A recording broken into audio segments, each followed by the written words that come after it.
سورہ کوثر۔ سورہ کوثر کا تعارف، مقام نزول۔ علامہ علی بن محمد خازن رحمۃ اللہ تعالی علیہ فرماتے ہیں سورہ کوثر جمہور مفسرین کے نزدیک مکیہ ہے اور بعض مفسرین کے نزدیک مدنیہ ہے۔ آیات، کلمات اور حروف کی تعداد، اس صورت میں 1 رکوع، 3 آیتیں، 10 کلمے اور 42 حروف ہیں۔ کوثر نام رکھنے کی وجہ، کوثر سے دنیا اور آخرت کی بے شمار خوبیاں مراد ہیں اور جنت کی ایک نہر کا نام بھی کوثر ہے۔ اس سورت کی پہلی آیت میں یہ لفظ موجود ہے، اس مناسبت سے اسے سورہ کوثر کہتے ہیں۔ سورہ کوثر کے مضامین، اس سورت کا مرکزی مضمون یہ ہے کہ اس میں اللہ تعالیٰ نے اپنے حبیب صلی اللہ تعالی علیہ وآلہ وسلم کی مدحت بیان فرمائی ہے، اور اس میں یہ مضامین بیان ہوئے ہیں۔ نمبر 1، اس کی پہلی آیت میں اللہ تعالیٰ کے اس فضل و احسان کا بیان ہے جو اس نے اپنے حبیب صلی اللہ تعالی علیہ وسلم پر فرمایا۔ نمبر 2، دوسری آیت میں نبی کریم صلی اللہ تعالی علیہ وسلم سے فرمایا گیا کہ اللہ تعالیٰ کے فضل و احسان کے شکریے میں نماز پڑھتے رہیں اور قربانی کریں۔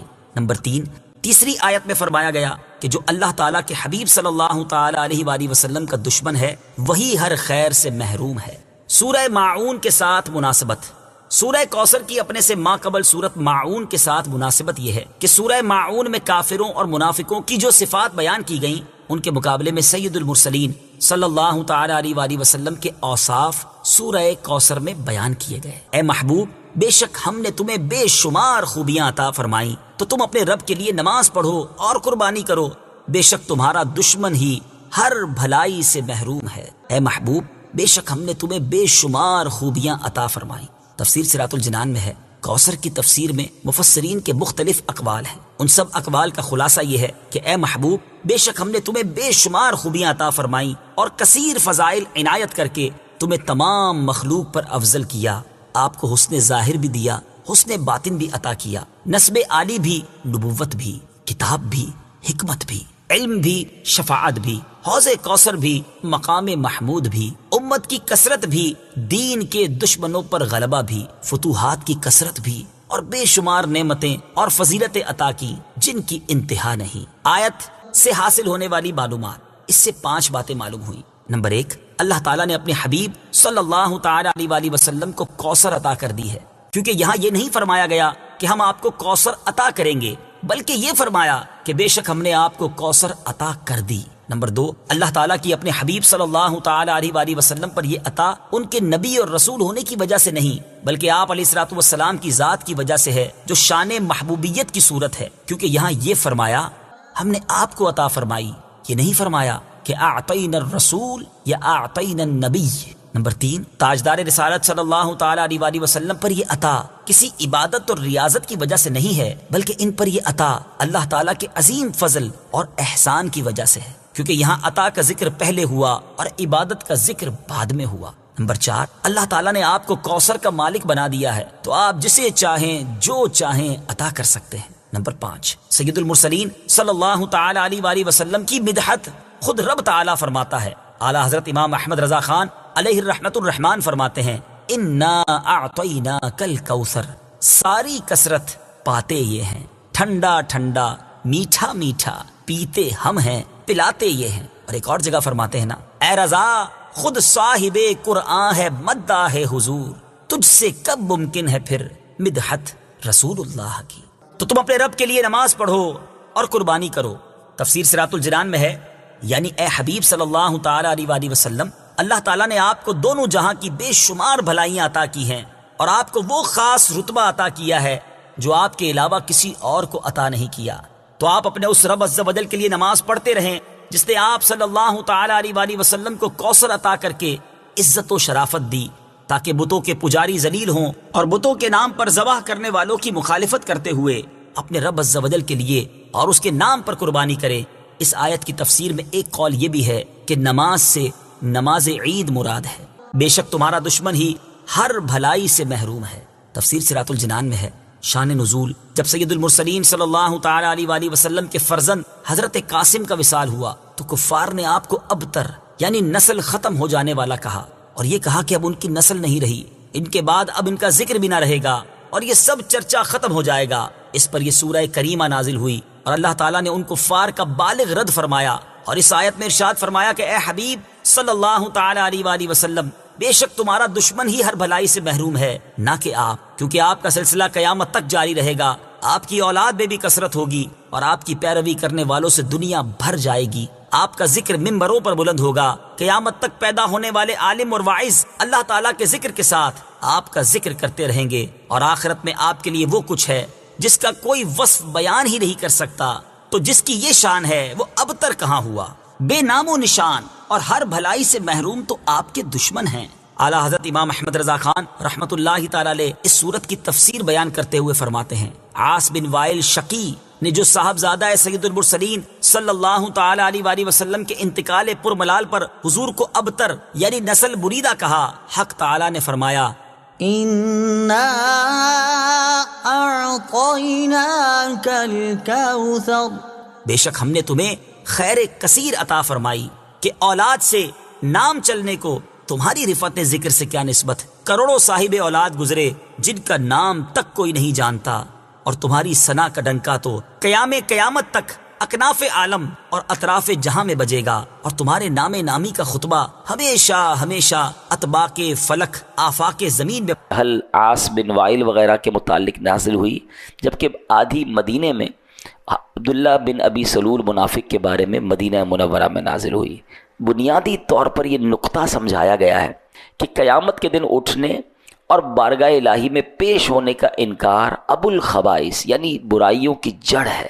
اس انکار کے سبب انسان برے اور گھٹیا کردار کا عادی ہو جاتا ہے، یعنی جس کو یہ ظاہر ہی نہیں کہ مرنا ہے، مرنے کے بعد اللہ کے پاس جانا ہے، اللہ کی بارگاہ میں حساب دینا، جب یہ دماغ میں نہ ہو تو یہ سب سے بڑی برائیوں کی جڑ ہے۔ پھر انسان کس بات کی نیکی کرے گا جب پتہ ہے حساب ہی نہیں دینا؟ تو کفار اس وجہ سے بہت زیادہ برائیوں میں ملوث تھے۔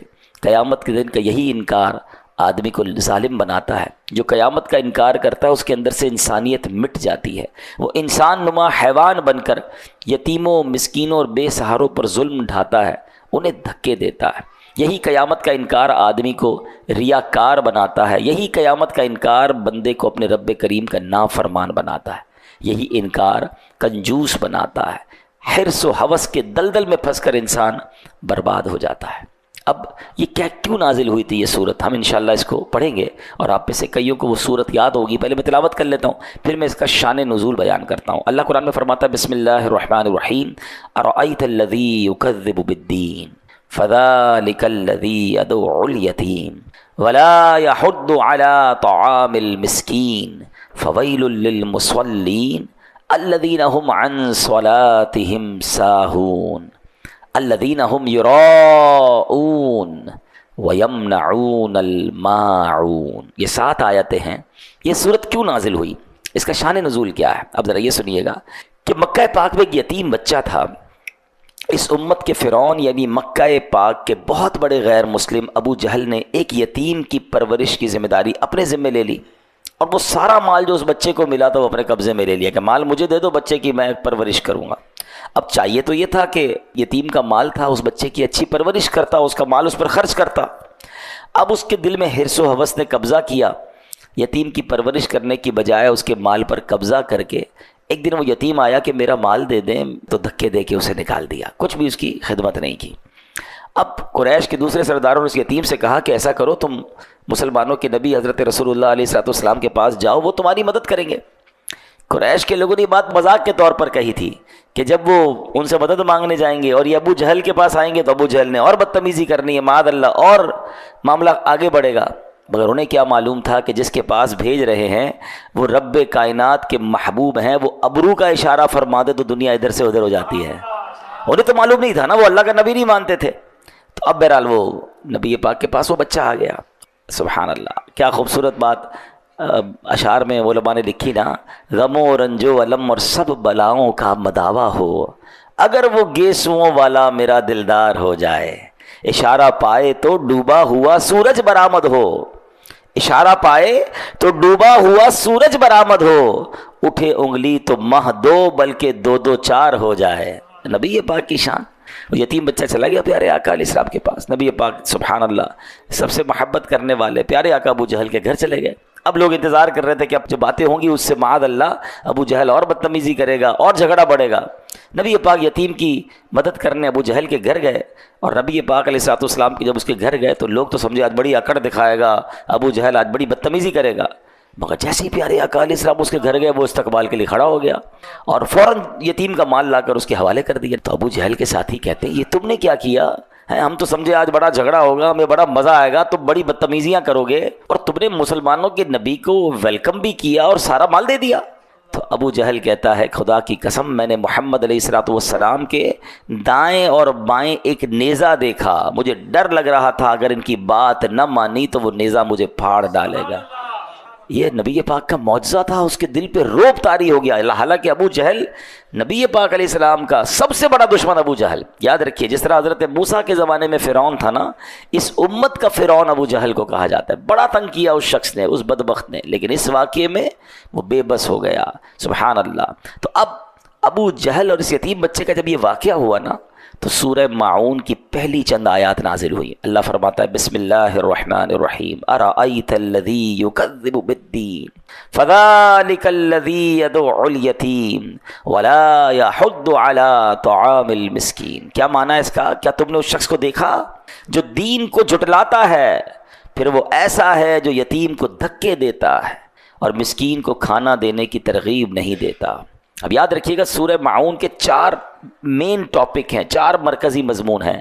بخل یعنی کنجوسی، نمبر 2 نمازوں میں سستی اور لاپرواہی، نمبر 3 ریاکاری دکھلاوا، اور نمبر 4 دوسروں کی خیر خواہی نہ کرنا۔ ابھی جو بخل ہے نا، کنجوسی، یہ بہت شدید عیب ہے، اور یہ یاد رکھیے گا یہ غیر مسلموں کا انداز تھا، جو دین کا انکار کرتے تھے، مرنے کے بعد اٹھنے کا انکار کرتے تھے، ان کی عادت تھی۔ کیا فرمایا؟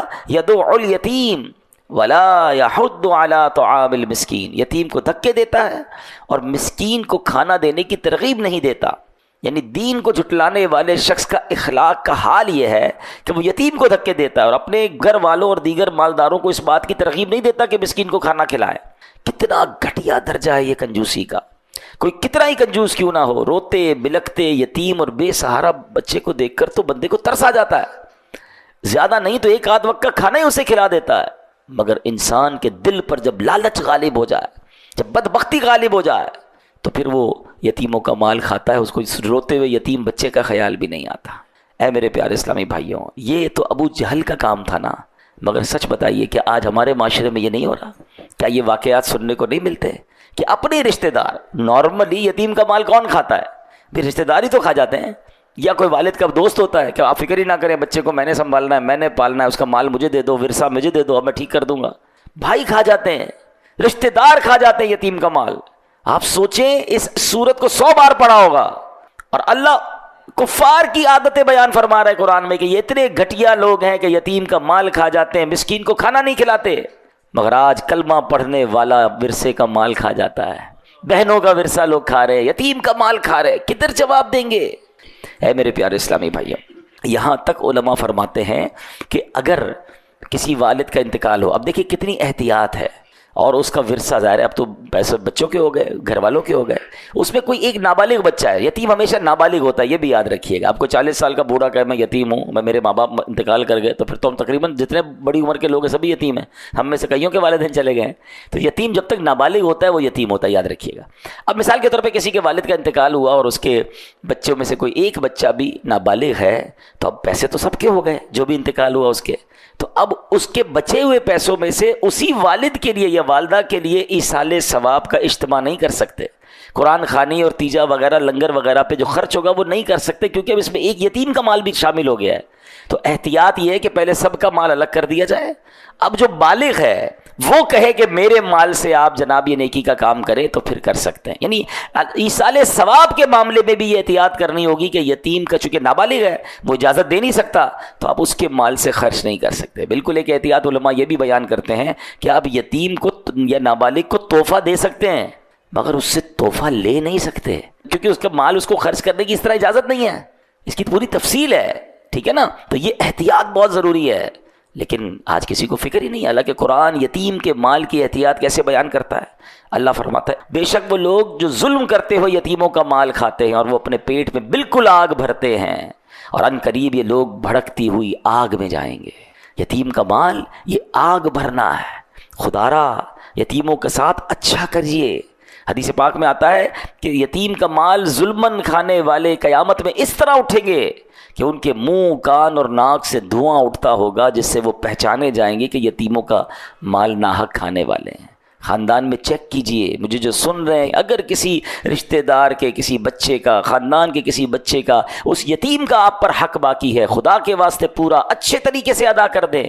ادھر بھی مارے جائیں گے، ادھر بھی مارے جائیں گے۔ اور سبحان اللہ، یتیم کی کفالت کتنی بڑی نیکی ہے۔ پیارے آقا علیہ الصلوۃ والسلام فرماتے ہیں بہترین گھر وہ ہے جس میں یتیم ہو اور اس کے ساتھ اچھا سلوک کیا جاتا ہو۔ اور فرمایا مسلمانوں میں بدترین گھر وہ ہے کہ جس میں یتیم کے ساتھ برا سلوک کیا جاتا ہو۔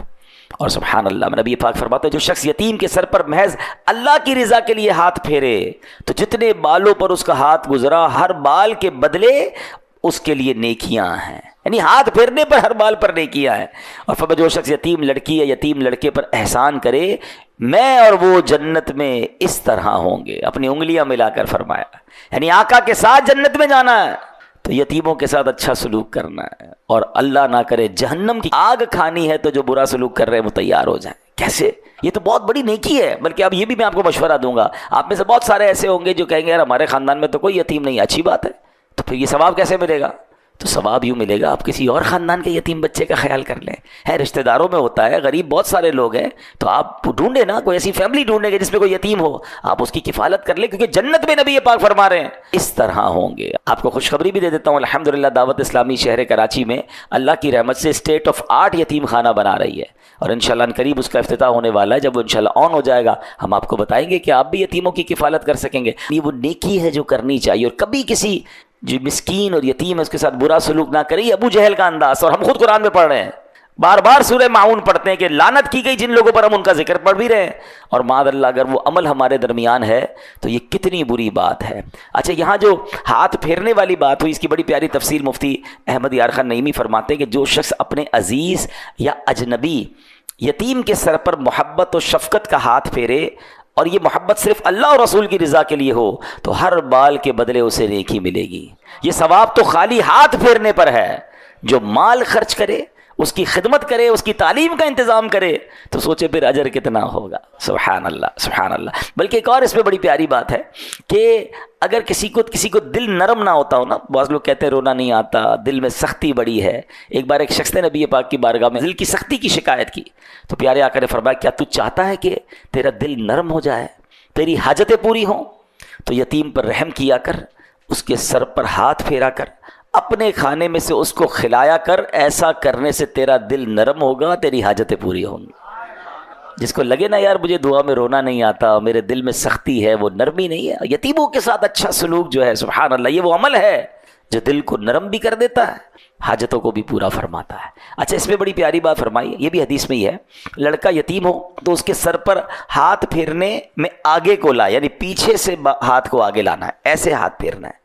اور جب اس کا باپ ہو، یعنی بچہ یتیم نہ ہو، تو پھر ہاتھ پھیرنے میں اوپر سے لے کے گردن کی طرف سے۔ یتیم بچے کے لیے جو طریقہ ہے وہ یہ بتایا گیا۔ بہرحال اللہ ہمیں یتیموں کے ساتھ بہترین عمل کرنے کی توفیق عطا فرمائے۔ اب اس صورت میں کفار کا ایک اور انداز کیا بتایا، الذین هم عن صلاتهم ساہون، جو اپنی نماز سے غافل ہیں۔